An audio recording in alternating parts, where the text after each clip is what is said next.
STB says the higher growth in receipts compared with arrivals means the average visitor here is spending more. Amongst these are Malaysian tourists who are arriving here by the busloads. And some 3,000 of them reportedly head to the two integrated resorts daily to gamble and to shop.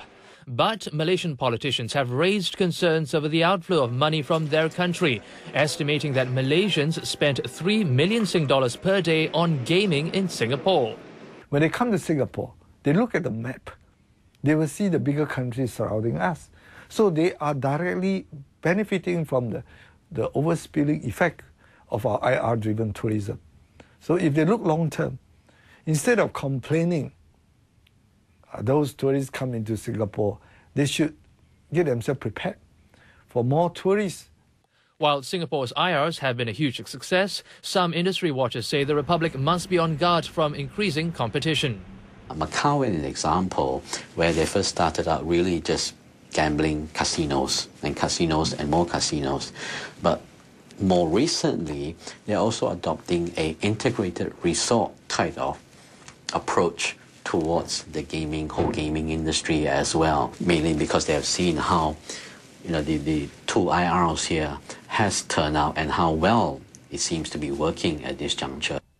Overall, though, the outlook for Singapore IRs is strong, with casino revenues expected to roughly double to $5.5 billion next year.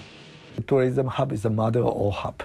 Because you're a tourism hub, then you can have financial services, healthcare services, education services, air hub. In the past, we lacked a critical mass. Now, all this cannot take place, and we couldn't push it before we have the integrated resort. Besides the IRs, STB says there are also other drivers for growth in the tourism industry next year. Specifically, it points out that the number of business meetings had soared around the Singapore F1 Grand Prix this year.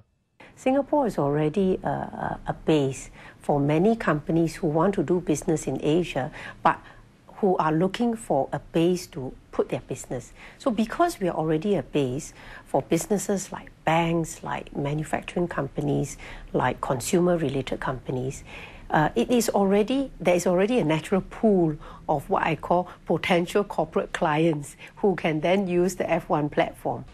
STB says that looking ahead, it expects to tap on technology to boost tourism. One example is the Your Singapore website, which has seen 5 million hits this year, 3 times more than its previous tourist-targeted website.